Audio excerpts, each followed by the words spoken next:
pagi jemaat Tuhan. Shalom, shalom. Puji Tuhan. Mari berikan senyum kiri kanan. Tuhan Yesus berkati. Kita sudah melihat kamu yang sangat luar biasa. Puji Tuhan. Kita percaya Bapak Ibu bahwa kita ada pagi hari ini. Ini semua karena kebaikan Tuhan. Amin. Tuhan Yesus yang begitu baik dalam setiap kehidupan kita semua. Mari sebelum kita mulai ibadah pada pagi hari ini, kita datang kepada Tuhan, kita berdoa kepada Tuhan. Bapa, terima kasih Tuhan untuk pagi hari ini Tuhan. Sungguh hati kami limpah dengan ucapan syukur Tuhan. Bahwa Engkau sangat baik Tuhan. Engkau teramat baik dalam hidup kami Tuhan. Karena kami sadar Tuhan, kami ada hari ini Tuhan. Itu semua karena kemurahan, itu semua karena kasih-Mu yang begitu besar dalam hidup kami Tuhan. Terima kasih Tuhan.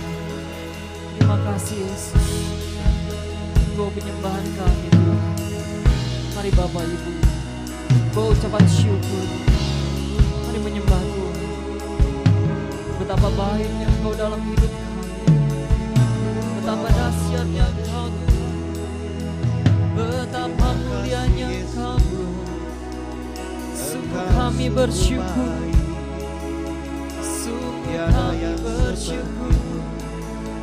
Engkau baik. Engkau sangat baik Tuhan.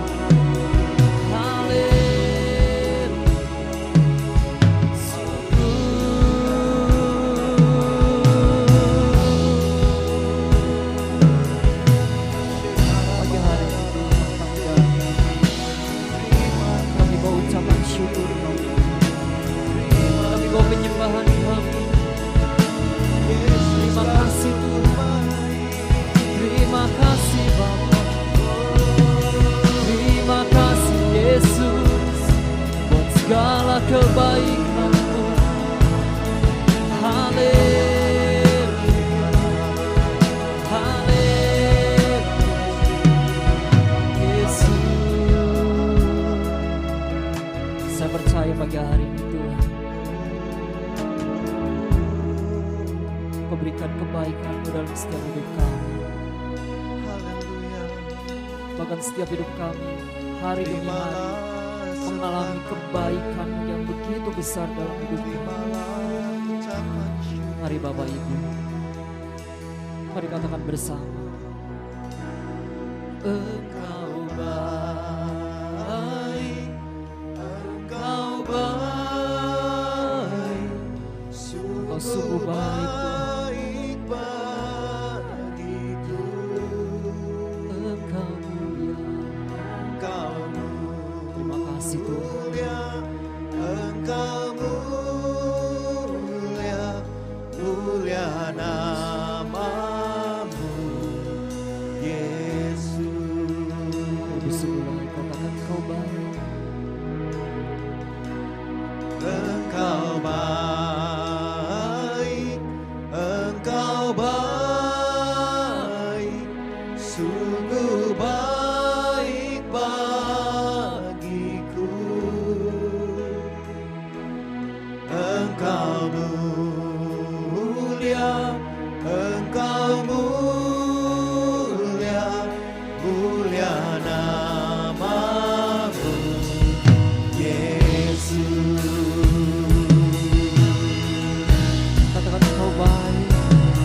Sungguh baik bagiku.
Mari kita berdiri bersama-sama. Kalau kita merasakan Tuhan Yesus baik, kita mau Amin. selalu menjadikan dia selalu di tempat yang pertama. Amin. Amin. Mari kita bersama-sama memuji Tuhan. Haleluya.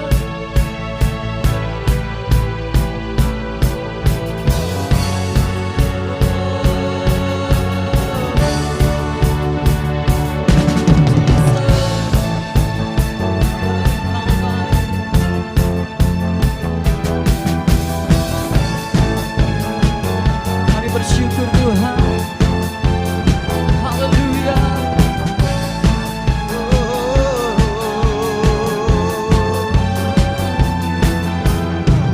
Jauh lebih indah dari emas yang mulia, namamu berharga bagi hidupku. Jauh lebih kuat dari semua yang ku tahu. Namamu melekat di dalam jiwaku.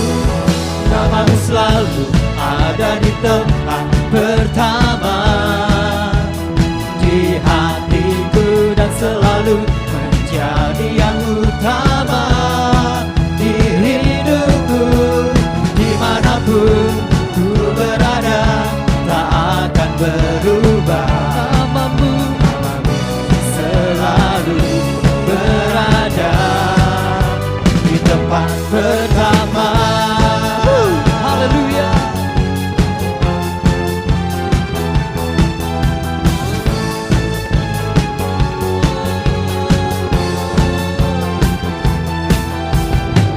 Jauh lebih indah dari emas yang mulia. Namamu berharga bagi hidupku. Jauh lebih kuat dari semua yang ku tahu. Namamu melekat di dalam jiwaku. Namamu selalu ada di tempat pertama di hatiku dan selalu menjadi yang utama di rinduku. Dimanapun ku berada tak akan berubah. Namamu selalu berada di tempat pertama. Namamu selalu ada di tempat pertama di hatiku dan selalu menjadi yang utama di hidupku. Dimanapun ku berada tak akan berubah. Namamu selalu berada di tempat pertama.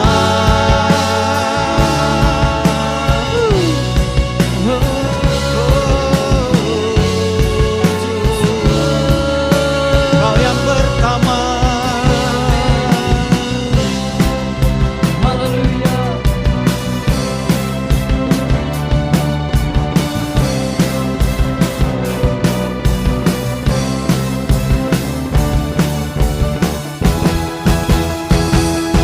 Namamu selalu ada di tempat pertama Di hatiku dan selalu menjadi yang utama di rinduku. Dimanapun ku berada tak akan berubah. Namamu selalu berada di tempat pertama. Namamu selalu ada di tempat pertama di hatiku dan selalu menjadi yang utama di rinduku. Dimanapun ku berada tak akan berubah. Namamu selalu berada di tempat pertama. Namamu selalu berada di tempat pertama.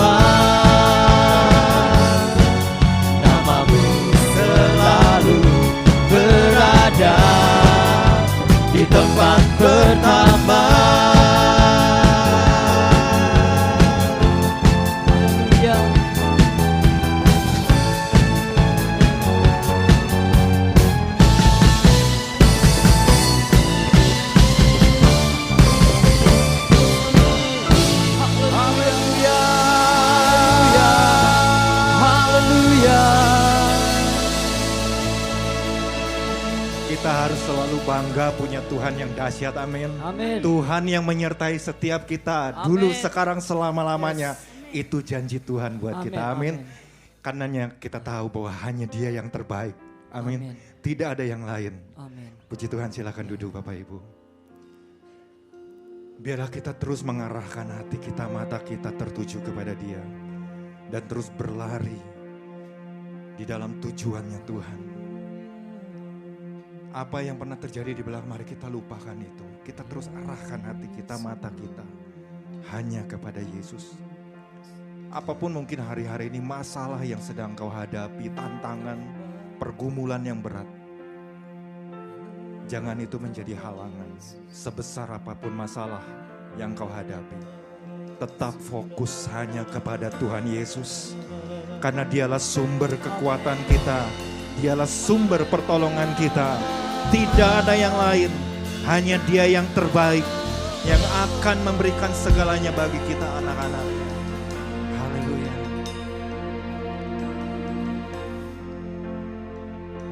Mari kita belajar satu pujian ini.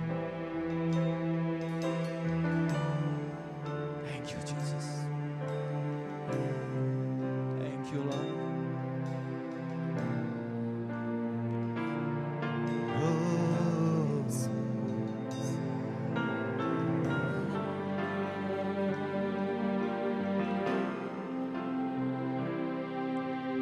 Ku melupakan yang di belakangku, ku serahkan diriku hanya padamu Yesus, dan ku berlari kepada tujuanku.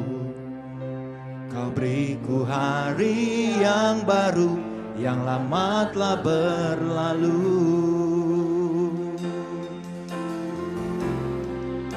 Ku melupakan yang di belakangku. Ku serahkan diriku hanya padamu Yesus, dan ku berlari kepada tujuanku. Kau beriku hari yang baru, yang lama telah berlalu.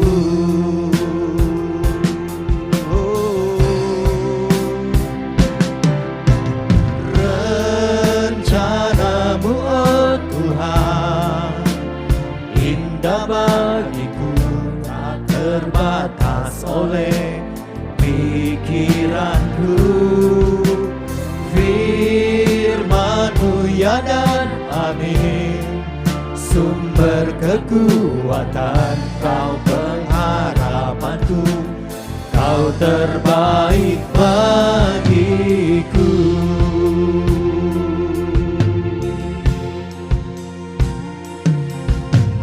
Ku melupakan yang di belakangku, ku serahkan diriku hanya padamu Yesus, dan ku berlari kepada tujuanku.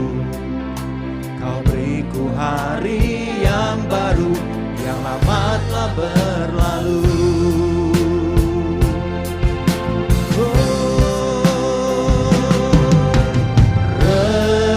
Rencana-Mu oh Tuhan, indah bagiku, tak terbatas oleh pikiranku.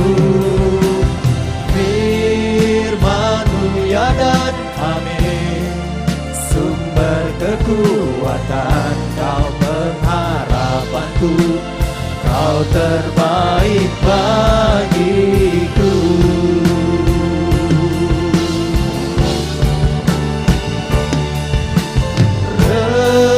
Rencana-Mu oh Tuhan, indah bagiku, tak terbatas oleh pikiranku. Firman-Mu ya dan amin, sumber kekuatan, Kau pengharapanku, Kau Kau terbaik bagiku.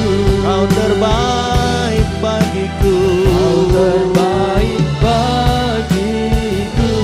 Kau terbaik bagiku. Kau terbaik bagiku.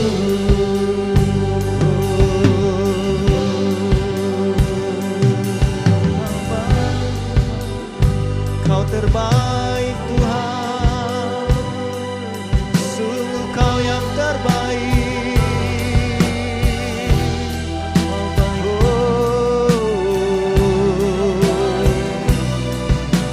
Firman-Mu yang menguatkan kami Tuhan, Firman-Mu yang kami perlukan, perkataan-Mu Tuhan, biarlah itu terus kami mau dengar, kami mau terus renungkan dan kami lakukan dalam hidup kami Tuhan.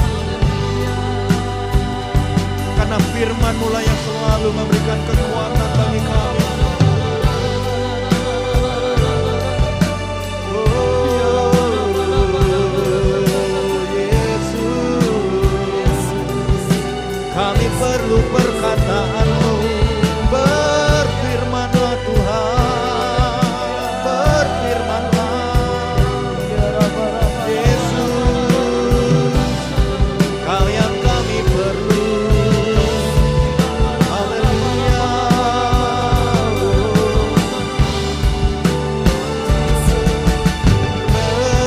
Rencana-Mu Tuhan. Mari kita bangkit berdiri bersama-sama. Indah bagiku tak Terbatas oleh pikiran-Mu, firman-Mu ya dan amin, sumber kekuatan dan pengharapanku. Kau terbaik bagiku. Oh, rencana-Mu Tuhan indah bagiku. Indah bagiku tak terbatas oleh Pikiran-Mu, firman-Mu ya dan amin, sumber kekuatan, Kau pengharapanku. Kau terbaik bagiku.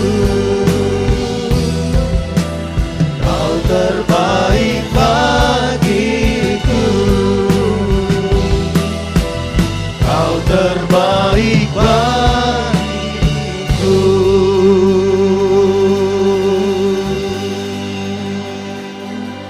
Sungguh Kau yang terbaik dalam hidup kami. Terima kasih buat sepanjang minggu ini.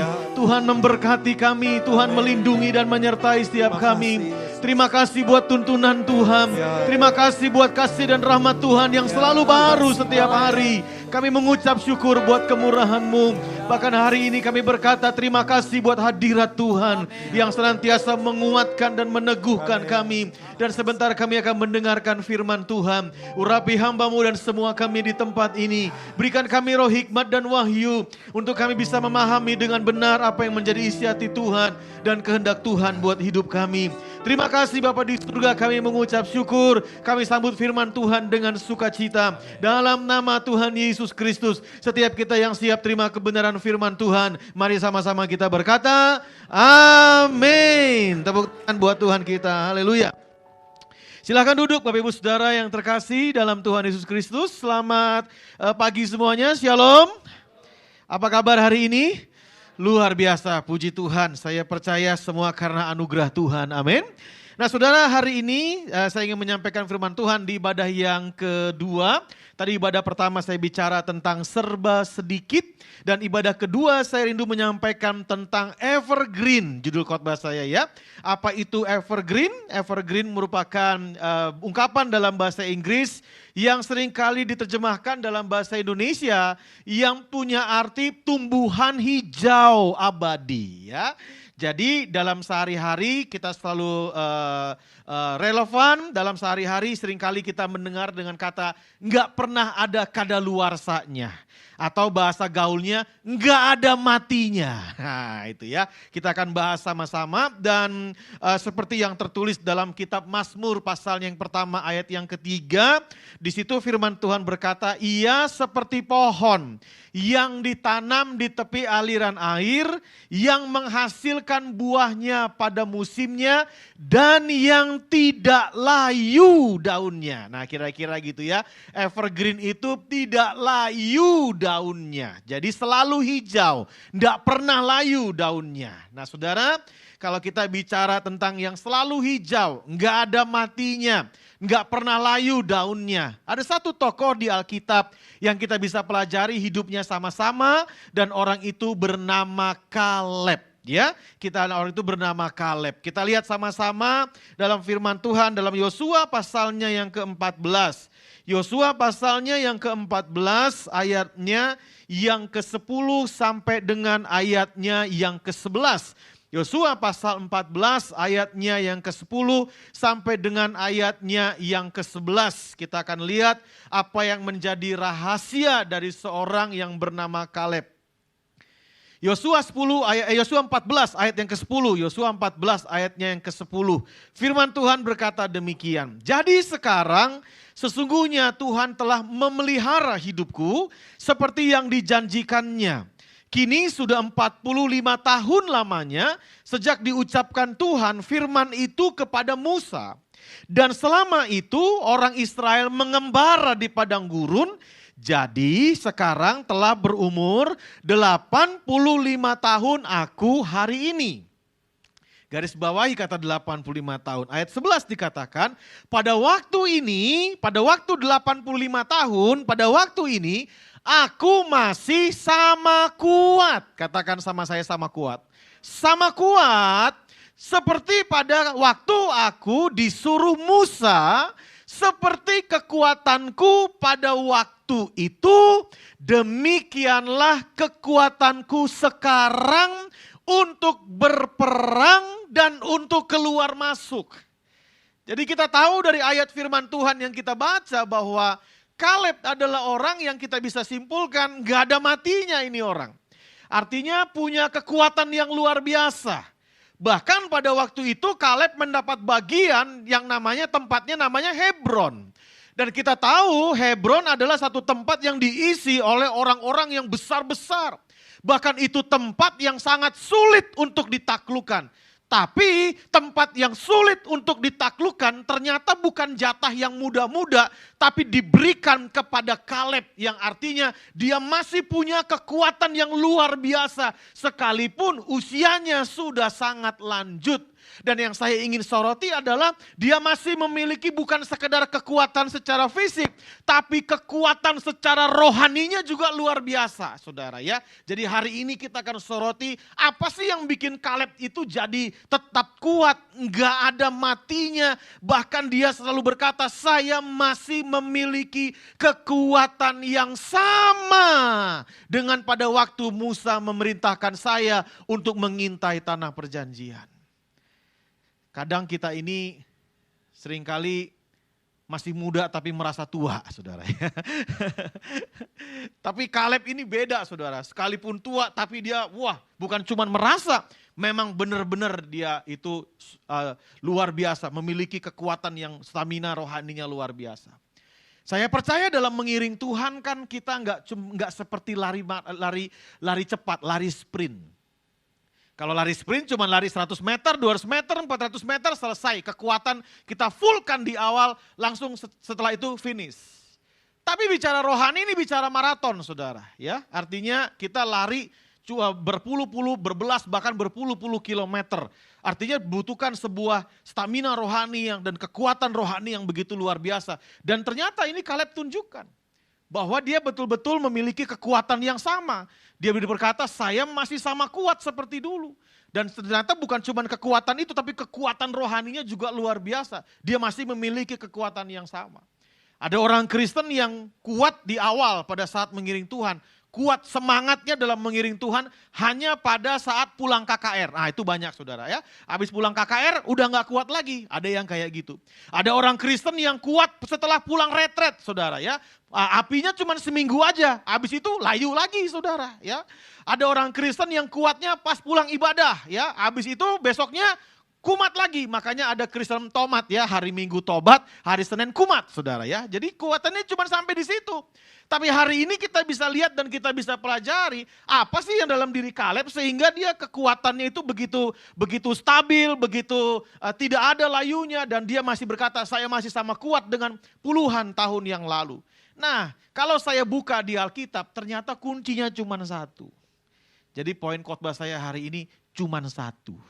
Nggak banyak ya, satu. Tapi gara-gara yang satu itu anak poinnya jadi banyak saudara ya. Kuncinya cuma satu.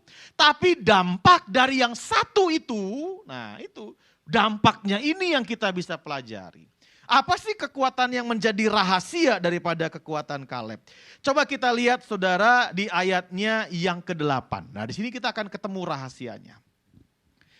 Ayatnya yang ke-8 berkata, sedang saudara-saudaraku yang bersama-sama pergi ke sana dengan aku, membuat tawar hati bangsa itu, aku tetap mengikuti Tuhan Allahku dengan sepenuh hati. Jadi ini poinnya. Apa yang bikin Kaleb punya kekuatan yang sedemikian? Nggak ada matinya, nggak ada layunya, selalu hijau. Yang pertama dan yang terakhir sekaligus ini kuncinya. Apa itu kuncinya? Kaleb mengikuti Tuhan dengan sepenuh hati. Kaleb mengikuti Tuhan dengan sepenuh hati. Ayatnya yang ke-9. Pada waktu itu Musa bersumpah katanya, sesungguhnya tanah yang diinjak oleh kakimu itu akan menjadi milik pusakamu dan anak-anakmu sampai selama-lamanya. Sebab engkau tetap mengikuti Tuhan Allahku dengan sepenuh hati. Jadi sekarang posisinya bukan cuman Kaleb yang ngomong dia ikut Tuhan dengan sepenuh hati. Tetapi Musa juga berkata bahwa Kaleb adalah orang yang mengikuti Tuhan dengan sepenuh hati. Tidak setengah-setengah. Kenapa Hebron diberikan kepada Kaleb? Ayat 14 kita lihat lagi. Alasannya sama. Dari Yosua pasal 14 ayat 14 di situ dikatakan, itulah sebabnya Hebron menjadi milik pusaka Kaleb bin Yefune orang Kenas itu sampai sekarang ini karena ia tetap mengikuti Tuhan Allah Israel dengan apa? Sepenuh hati. Jadi kuncinya di mengikuti Tuhan dengan sepenuh hati. Jangan setengah-setengah kalau ikut Tuhan. Kalau ikut Tuhan harus sepenuh hati. Kesepenuhan hati inilah yang membuat Kaleb tidak pernah layu. Kesepenuhan hati inilah yang membuat Kaleb selalu mengalami yang namanya kesegaran dalam kehidupan rohaninya. Kenapa? Karena dia mengiring Tuhan dengan sepenuh hati. Dan ternyata kalau kita lihat di dalam kitab Bilangan, saudara, kita lihat sama-sama di dalam Bilangan 14 ayat 24 sekarang. Bilangan 14 ayatnya yang ke-24. Bilangan 14 ayat 24. Yuk sekarang kita baca sama-sama ya. Tadi saya terus yang baca Alkitab, sekarang kita sama-sama baca Alkitab. Supaya kita sama-sama terima berkat daripada firman Tuhan. Baca ya. 1, 2, 3. Tetapi hambaku Kaleb. Berhenti. Jadi yang ngomong ini siapa nih? Yang ngomong ini siapa nih? Tetapi hambaku. Kunya huruf besar huruf kecil? Besar. Tetapi hambaku Kaleb. Siapa yang ngomong? Tuhan yang ngomong. Bukan Musa lagi ya. Bukan Kaleb lagi, tapi Tuhan sendiri yang bicara. Baca, lanjut, 1, 2, 3. Karena lain jiwanya yang ada padanya, terus. Dan ia mengikut aku dengan sepenuhnya, akan kubawa masuk ke negeri yang telah dimasukinya itu dan keturunannya akan memilikinya. Jadi bukan cuma Musa yang ngomong, bukan cuma Kaleb yang ngomong, bukan cuma lingkungan sekitar yang ngomong, dia dapat legitimasi langsung, dia dapat stempel langsung dari Tuhan dan Tuhan approve bahwa memang Kaleb adalah orang yang mengikut Tuhan dengan sepenuh hatinya. Wow. Dia bukan mau jadi pengikut Tuhan yang rata-rata. Dia bukan mau jadi pengikut Tuhan yang biasa-biasa. Dia bukan mau jadi pengikut Tuhan yang standar, yang orang-orang lain alami sama. Enggak. Dia lain jiwanya, artinya dia memiliki roh yang berbeda. Dia memiliki spirit yang berbeda. Rohnya menyala-nyala untuk Tuhan. Rohnya menggebu-gebu untuk Tuhan. Dia bukan sekedar menjadi pengikut Tuhan yang biasa. Dia bukan sekedar, kalau bahasa sekarang, dia mengikut Tuhan bukan cuma mau jadi jemaat. Dia mau ngikut Tuhan karena dia betul-betul sungguh-sungguh mengikut Tuhan. Apapun yang Tuhan katakan dan apapun yang firman Tuhan perintahkan, dia mau lakukan dengan segenap hati. Itu yang namanya mengikut Tuhan dengan sepenuhnya. Suatu hari saya masih ibadah, waktu di ibadah kaum muda, saya kan duduk sebagai jemaat karena masih SMA, masih muda. Ada pendeta yang bilang kalau anak muda itu ikut Tuhan harus penuh hati. Itu diibaratkan seperti kalau kamu bawa mobil, kopling mundurnya dipatahin katanya. Saya bilang kaget, kenapa kopling mundur dipatahin om? Oh iya, kalau kamu bawa mobil nggak punya kopling mundur, kamu pasti maju terus, nggak ada mundurnya. Nah anak muda, waktu itu saya masih muda ya, waktu itu dikatakan, nah orang-orang kalau mau ikut Tuhan dengan sungguh-sungguh, itu seperti mobil kopling mundurnya dipatahin. Nggak ada pilihan mundur, sekali Yesus, tetap Yesus terus kejar. Nah itu. Kadang kita ini yang bikin kita suam-suam kuku karena kita masih punya pilihan, betul kan? Tapi Tuhan nggak mau, ayo sungguh-sungguh dengan Tuhan. Lalu om ini lanjutin khotbahnya, dia bilang, itu seperti orang yang kalau mau sungguh-sungguh, lari, terus lompat di jurang. Nah, kalau udah lari, lompat di jurang, kan udah gak bisa balik, betul gak? Hanya di film karton yang bisa ngerem di atas, saudara ya. Udah gak bisa balik. Begitu udah gak bisa balik, artinya kalau udah lompat ikut Tuhan tuh seperti itu. Sungguh-sungguh, jangan sampai gak sungguh-sungguh.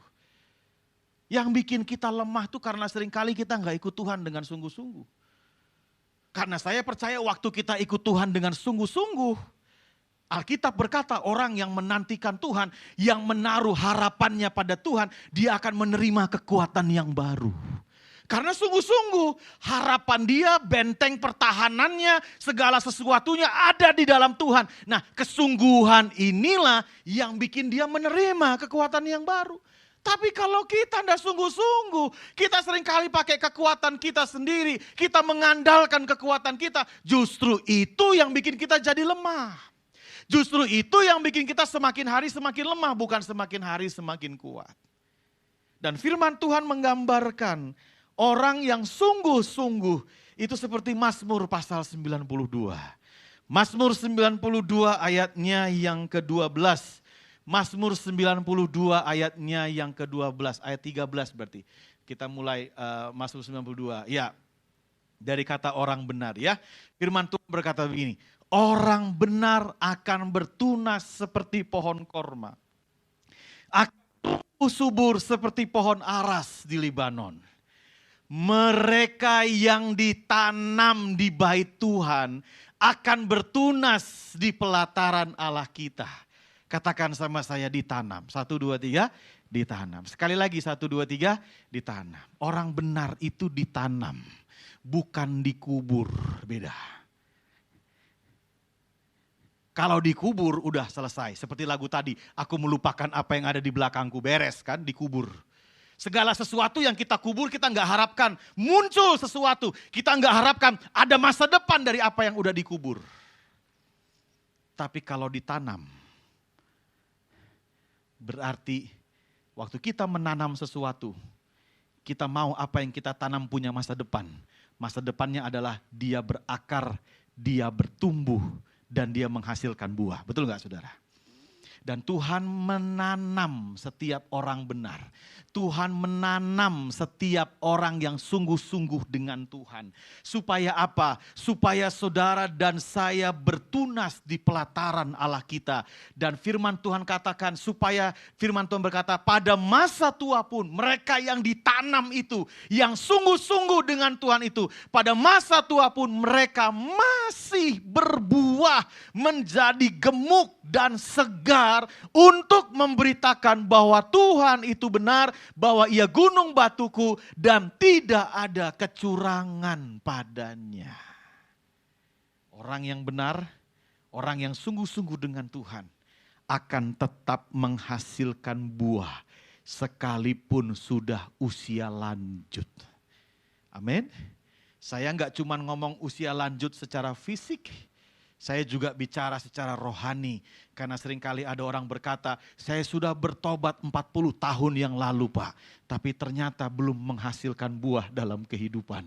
Dia bangga dengan pertobatannya yang lalu. Tapi tidak mengalami proses-proses. Tidak mau mengalami proses-proses ditanam. Karena ditanam beda sama dikubur. Dalam kita ditanam kita pasti mengalami proses di dalamnya. Walaupun tidak enak namanya ditanam pasti tidak enak. Tapi pada waktu kita ditanam sungguh-sungguh. Kita mau sungguh-sungguh di dalam Tuhan, saya percaya kita akan berakar, bertumbuh dan menghasilkan buah bagi Tuhan. Yang mengerti katakan amin. Tepuk tangan buat Tuhan kita, haleluya.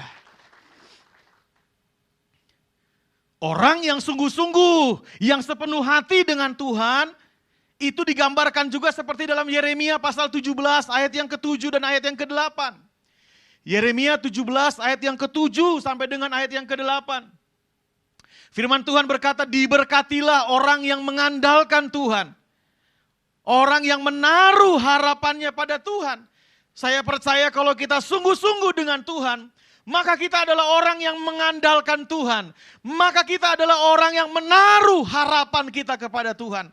Makanya tadi dari awal saya sudah bilang, orang yang mengandalkan Tuhan, orang yang menaruh harapannya, orang yang sungguh-sungguh dengan Tuhan, dia akan selalu menerima kekuatan yang baru. Semakin hari hidupnya semakin dikuatkan di dalam Tuhan. Dan perhatikan ayat yang ke-8. Ia akan seperti pohon yang ditanam di tepi aliran, di tepi air, yang merambatkan akar-akarnya ke tepi batang air, dan yang tidak mengalami datangnya panas terik, yang daunnya tetap apa? Hijau, yang tidak khawatir dalam tahun kering, dan yang tidak berhenti menghasilkan buah. Wow. Yang mau sungguh-sungguh dengan Tuhan, katakan amin. Tuhan mau kita menghasilkan buah. Rohani kita bertumbuh dan selalu bertumbuh. Sehingga kita bisa berkata ketika Tuhan memberikan kepada kita visi-visi yang baru ke depan. Kita bisa berkata, Tuhan saya masih sama kuat. Ketika pada waktu Tuhan memerintahkan saya untuk mengintai daripada tanah perjanjian. Kita tidak merasa lemah lagi karena kita memiliki kekuatan rohani yang Tuhan berikan dalam kehidupan kita. Karena Kaleb sungguh-sungguh dengan Tuhan. Inilah yang terjadi dengan orang-orang yang sungguh-sungguh dengan Tuhan. Apa yang terjadi waktu kita sungguh-sungguh dengan Tuhan? Yang pertama, waktu kita sungguh-sungguh dengan Tuhan, ada dampaknya. Yosua 14 ayatnya yang ke-7. Yosua 14 ayatnya yang ke-7. Firman Tuhan berkata, aku berumur 40 tahun ketika aku disuruh Musa, hamba Tuhan itu dari Kades Barnea untuk mengintai negeri ini. Dan aku pulang membawa kabar kepadanya yang sejujur-jujurnya. Katakan sama saya, yang sejujur-jujurnya. 1, 2, 3. Yang sejujur-jujurnya. Yuk kita lihat. Pada waktu itu, mereka diminta mengintai tanah perjanjian. Ada 12 pengintai. Ada Kaleb dan Yosua yang lainnya juga ada. Terbanyak dari mereka, katakanlah 10 dari mereka, bawa pulang kabar bahwa di tanah itu orangnya besar-besar. Takut, bahkan mereka akan membinasakan kita. Nggak mungkin kita bisa masuk sana. Karena kita cuman kayak belalang di hadapan mereka. Oh. Lalu Kaleb dan Yosua bilang, enggak, kasih kesimpulan aja ya biar cepat. Kita bisa masuk ke tanah itu karena Tuhan sudah memberikannya kepada kita. Kita pasti bisa. Yang satu bilang, gede-gede, nggak bisa, kita kayak belalang. Yang satu bilang, bisa, kita bisa taklukkan mereka. Pertanyaan saya, siapa yang jujur, siapa yang nggak jujur? Orangnya gede-gede bener nggak? Hah? Sulit ditaklukkan bener nggak? Kalau gitu mereka yang jujur dong, Kaleb bohong.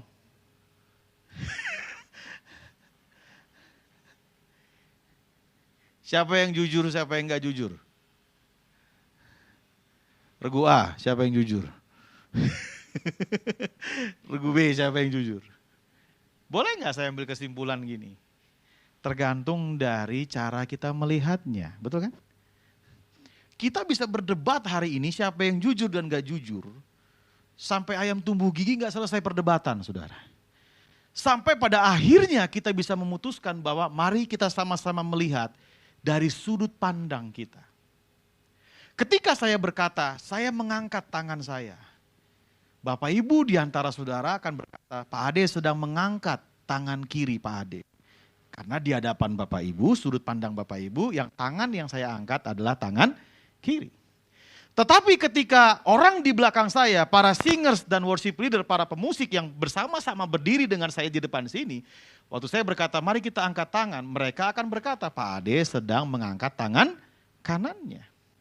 Jadi tergantung dari sudut pandang mana mereka melihat.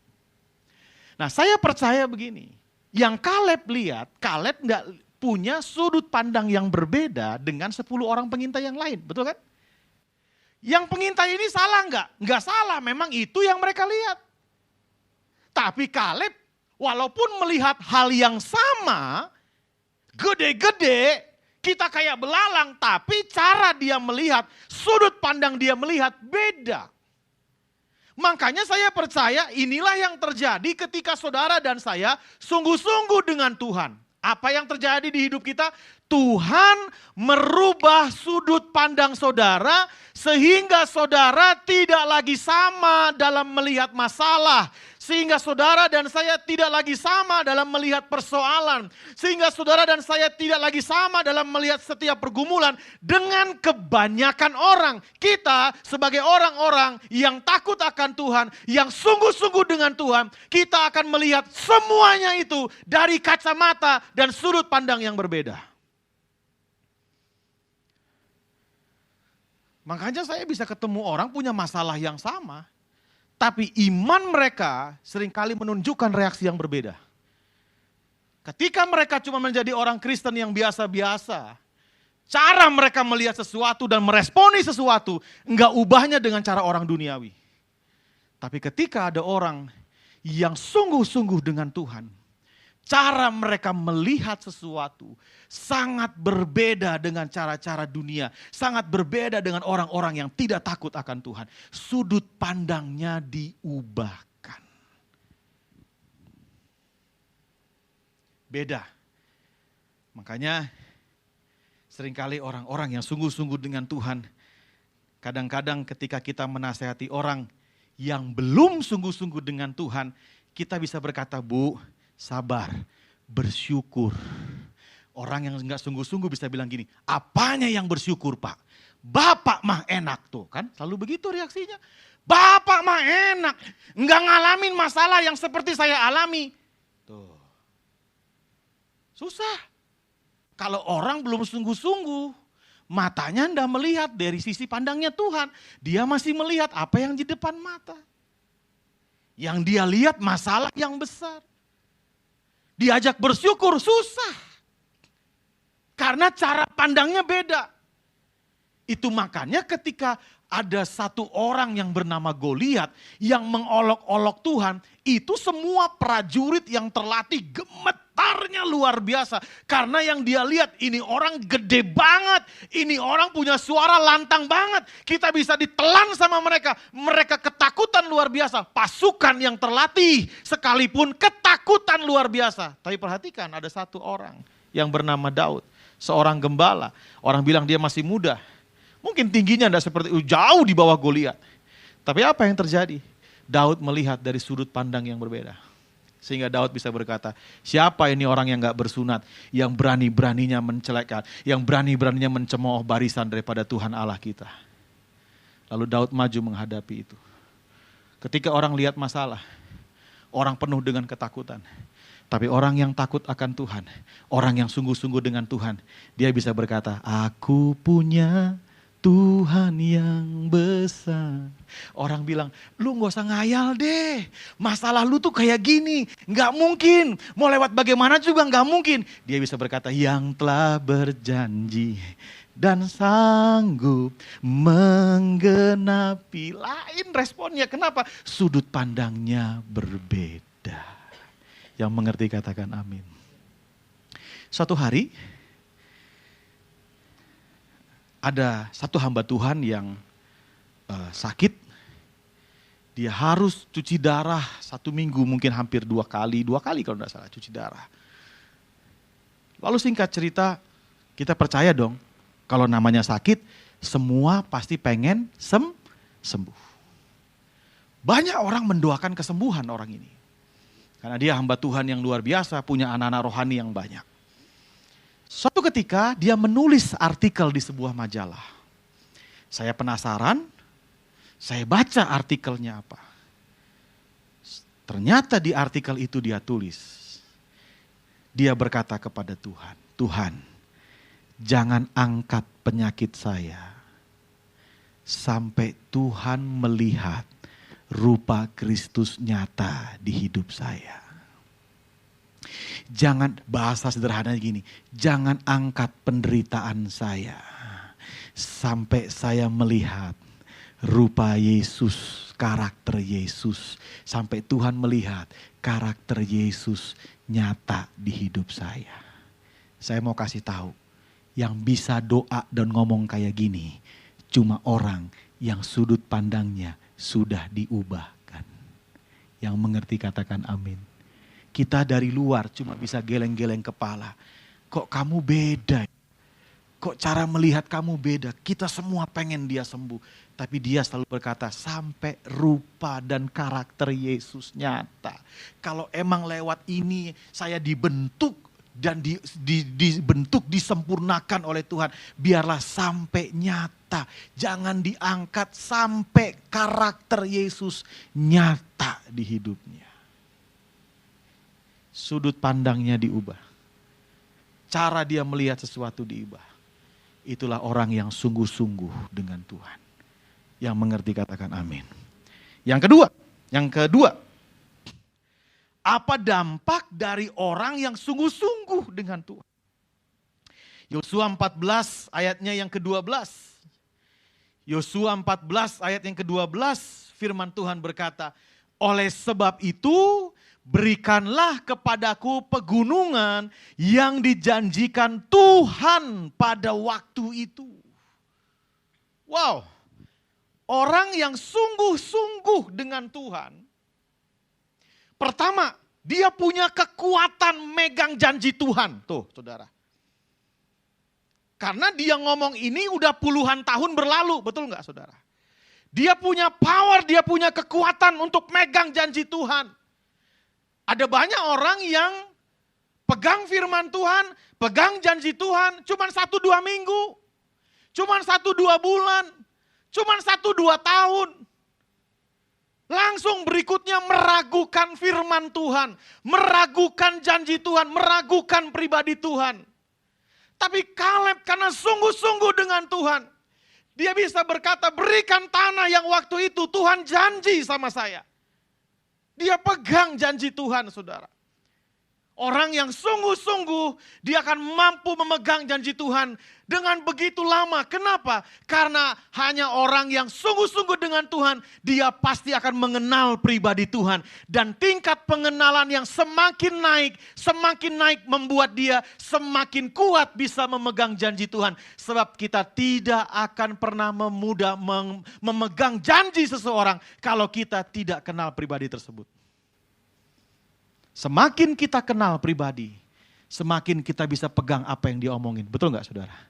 Semakin kita nggak kenal, kita nggak akan semakin bisa memegang apa yang orang itu sampaikan. Tapi Kaleb dalam kesungguhannya, dia bisa pegang janji Tuhan puluhan tahun. Dia pegang janji Tuhan. Dan ternyata orang yang sungguh-sungguh dengan Tuhan, bukan cuma megangin firman Tuhan, bukan cuma megangin janji Tuhan. Orang yang sungguh-sungguh dengan Tuhan juga ini mengalami apa yang Tuhan janjikan. Karena tadi dikatakan ayat yang ke-14 dari Yosua 14. Firman Tuhan berkata, itulah sebabnya Hebron menjadi milik pusaka Kaleb bin Yefune orang Kenas itu sampai sekarang ini. Karena ia tetap mengikuti Tuhan Allah Israel dengan sepenuh hati. Sebelumnya Tuhan janji tanah itu akan kuberikan kepadamu. Dan akhirnya tanah itu diberikan kepada Kaleb. Orang yang sungguh-sungguh dengan Tuhan bukan cuma pegang janji Tuhan.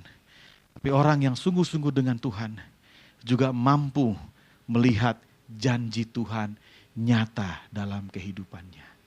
Amin saudara. Yang ketiga, yang terakhir. Apa yang kita bisa lihat dan pelajari dari Kaleb. Yosua 14 ayatnya yang ke-10. Yosua 14 ayat yang ke-10.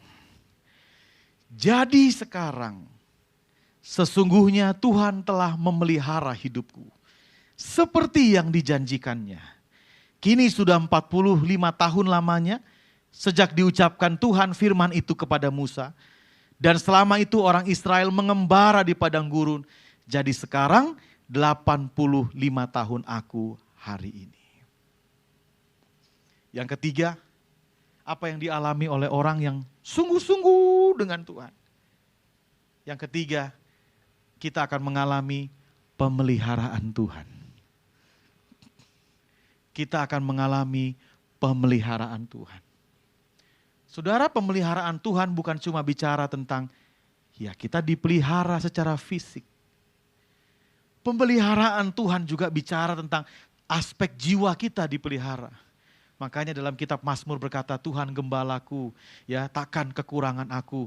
Ya, ia menyegarkan jiwaku.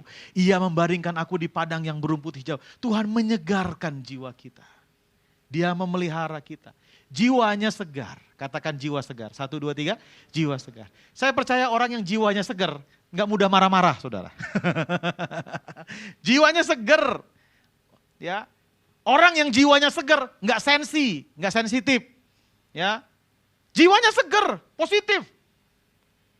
Makanya sekarang banyak yang suka ngomel-ngomel, aneh-aneh segala macam. Karena memang di dunia ini sekarang banyak orang jiwanya nggak seger. Nanti kalau dibilang sakit jiwa protes. Enggak, ini bukan sakit jiwa, jiwanya nggak seger. Ngerti ya saudara ya? Nggak seger jiwanya gitu. Makanya dikit-dikit beritanya apa di TV? Pembunuhan lah, inilah, itulah, dan lain sebagainya. Karena orang jiwanya nggak segar. Bahkan secara penelitian juga dikatakan istirahat juga akan mempengaruhi jiwa. Nah zaman sekarang orang istirahatnya beda sama orang zaman dulu. Zaman dulu siaran berita itu berita paling mentok, udah itu jam 10 malam udah selesai saudara. Habis itu TV kita langsung gambarnya semut semua. Lalu orang tidur dari jam 10 sampai jam 5 pagi baru bangun. Wah itu tidurnya bagus tuh, berkualitas. Bahkan di beberapa tempat yang listriknya masih digilir, itu jam 9 malam listrik udah mati semua. Jam 5 pagi baru listrik nyala lagi, artinya orang tidur 8 jam setiap hari, jiwanya seger. Nah sekarang orang macet-macet pulang sampai di rumah jam 10. Udah jam 10, lihat TikTok dulu lagi saudara. Apalagi berita sekarang lagi heboh ya kan. Waduh berita politik, berita segala macam, ujung-ujungnya udah 1:30 pagi. Jam 1:30, jam 2 tidur. Jam 6 udah bangun lagi, tidur cuma 4 jam. Terus berulang, terus jadi kebiasaan. Akhirnya jiwanya gak seger. Baru kesenggol dikit, langsung ngamuk. Baru orang bereaksi sedikit, langsung nyala saudara. Jiwanya gak segar. Tapi saya percaya orang yang sungguh-sungguh dengan Tuhan, jiwanya disegarkan. Amin. Jiwanya seger. Dalam hadirat Tuhan ada sukacita. Dalam hadirat Tuhan ada kekuatan yang baru. Ya, saudara juga gak bisa bilang gini, saya tidur jam 5 pagi, tidur jam 2, bangun jam 5, terus begitu. Kan dalam hadirat Tuhan, Tuhan segarkan. Enggak bisa begitu juga. Saudara juga harus tetap dengan istirahat yang cukup juga. Supaya jiwa kita terus disegarkan, Inilah pemeliharaan Tuhan. Tuhan memelihara kita. Dan yang luar biasa, kenapa Kaleb masih kuat? Firman Tuhan bilang gini, hati yang gembira adalah obat yang manjur. Makanya saya bilang orang yang jiwanya segar, orang rohnya menyala-nyala, orang yang punya sudut pandang yang berbeda dengan kebanyakan orang, dia boleh mengalami tekanan, tapi dia selalu mengalami kekuatan yang baru. Ini yang bikin dia semakin hari semakin kuat di dalam Tuhan. Amin. Nah hari ini yuk jangan setengah-setengah kalau ikut Tuhan. Jangan 3/4 kalau ikut Tuhan. Enggak. Udah sekali Yesus, tetap Yesus. Jadikan dia pengharapan, jadikan dia segala sesuatunya, sumber dalam kehidupan kita. Tidak ada yang lain. Teruslah menyala-nyala bagi Tuhan. Sehingga saudara dan saya didapati sebagai pribadi yang evergreen. Tidak ada layunya. Selalu bertumbuh dan menghasilkan buah dalam kehidupan.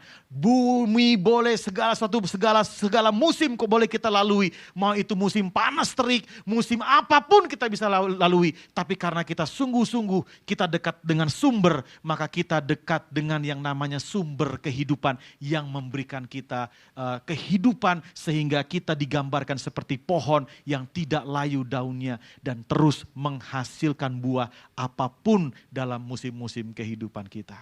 Sungguh-sungguh dengan Tuhan. Tuhan Yesus memberkati kita semua. Mari bangkit berdiri bersama-sama. Terima kasih Tuhan. Biarlah kita hanya berharap kepada Tuhan. Sebab dialah sumber kekuatan kita. Bukan dengan kekuatan kita, bukan dengan gagah kita. Saya percaya kekuatan secara rohani hanya datang daripada Tuhan saja. Waktu kita sungguh-sungguh mengandalkan Tuhan, waktu kita sungguh-sungguh dengan Tuhan, disitulah Tuhan memberikan kita kekuatan yang baru. Terima kasih Bapa di surga, terima kasih Tuhan Yesus, terima kasih Tuhan. Bukan dengan kekuatanku ku dapat jalani hidupku tanpa Tuhan yang di sampingku. Ku tak mampu sendiri. Katakan Engkaulah kuatku. Engkaulah kuatku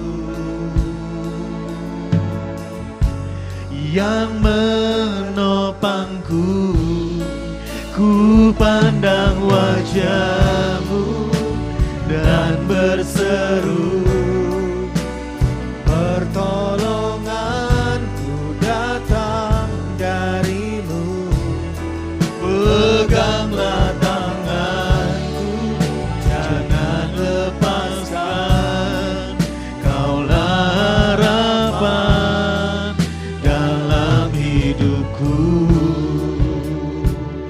mari sekali lagi dengan segenap hati katakan, bukan dengan kekuatanku, bukan dengan kekuatanku,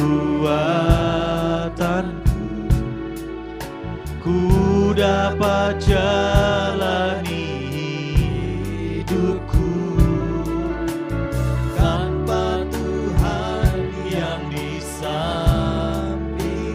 Amin Tuhan. Ku tak mampu sendiri, Engkaulah kuatku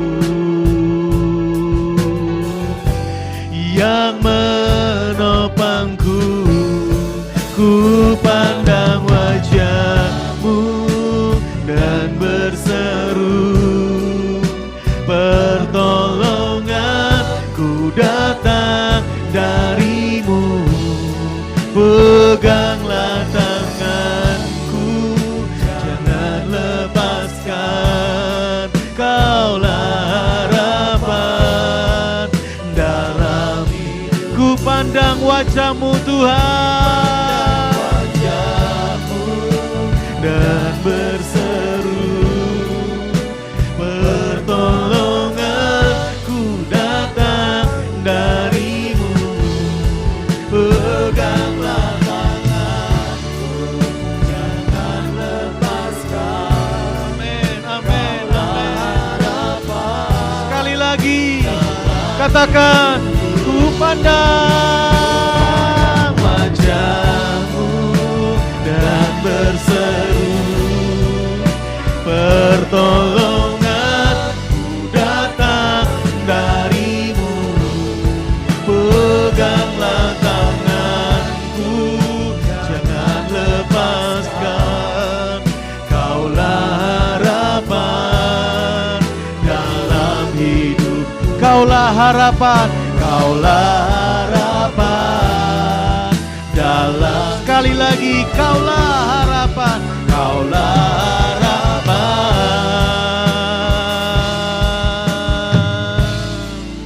dalam hidupku. Terima kasih Tuhan, biar hari ini kami memutuskan untuk kami sungguh-sungguh dengan Tuhan, untuk kami mengikut Tuhan dengan sepenuh hati, sungguh-sungguh menjadikan Engkau sebagai sumber pengharapan kami. Sungguh-sungguh kami hanya menanti-nantikan waktu yang terbaik daripada Tuhan. Terima kasih Bapa di surga, terima kasih. Ampuni kalau selama ini kami seringkali belum sungguh-sungguh dengan Tuhan. Kami seringkali masih setengah-setengah dengan Tuhan. Kami masih suka dengan cara-cara dunia. Tapi biar hari ini Tuhan, kami boleh sungguh-sungguh dengan Tuhan. Karena kami percaya waktu kami ditanam di pelataran, waktu kami ditanam dalam bait Tuhan, Tuhan merindukan untuk setiap kami bertumbuh dan menghasilkan buah. Oleh karena itu Tuhan, jadikan setiap kami tidak pernah layu daunnya, selalu hijau, supaya kami boleh menghasilkan buah dalam kehidupan kami bagi kemuliaan nama Tuhan. Terima kasih Bapa di surga, Tuhan taruh kerinduan di hati kami, Tuhan taruh kerinduan di hati anak-anak-Mu.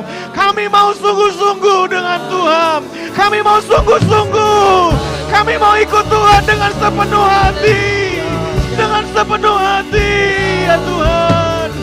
Oh rabasakara rabasakara. Terima kasih, terima kasih, terima kasih Tuhan, terima kasih. Kami tahu kami sudah ada di penghujung tahun 2023. Kami tidak mau, kami nggak sungguh-sungguh lagi. Kami nggak mau setengah hati lagi. Kami bertekad Tuhan, oleh anugerah Tuhan, oleh kekuatan dari Tuhan, kami mau tutup tahun 2023 dengan sepenuh hati, mengiring Tuhan Yesus dalam hidup kami. Terima kasih Bapa di surga, terima kasih. Hamba-Mu selesai berbicara, tapi aku percaya kuasa Roh Kudus terus berbicara dalam hati kami, bahwa kami sungguh-sungguh dengan Tuhan, sehingga kami tidak lagi suam-suam kuku. Terima kasih Bapa di surga, kami mengucap syukur buat firman Tuhan. Dalam nama Tuhan Yesus, setiap kita yang bersuka cita, sama-sama kita katakan, amin. Tuhan Yesus memberkati, silakan duduk kembali. Tuhan umat yang dikasih Tuhan Yesus, sebentar kita akhir ibadah kita pada siang hari ini. Sebenarnya kita angkat kedua belah tangan kita, arahkan hati kita, fokuskan dan terus terhubung dengan Yesus senantiasa. Pergilah, pulanglah dan jadilah saksi-saksi Kristus. Mari jemaat yang dikasih Tuhan, terimalah berkat damai dan sejahtera daripada Allah Bapa, kasih karunia daripada Tuhan Yesus Kristus, dan persekutuan Roh Kudus yang indah dan manis menyertai setiap kita semua, mulai daripada siang hari yang indah ini sampai hari Maranatha. Tuhan Yesus menjemput setiap kita di awan-awan yang permai. Setiap kita yang percaya menerima, kita sama-sama katakan amin. Terus ganti.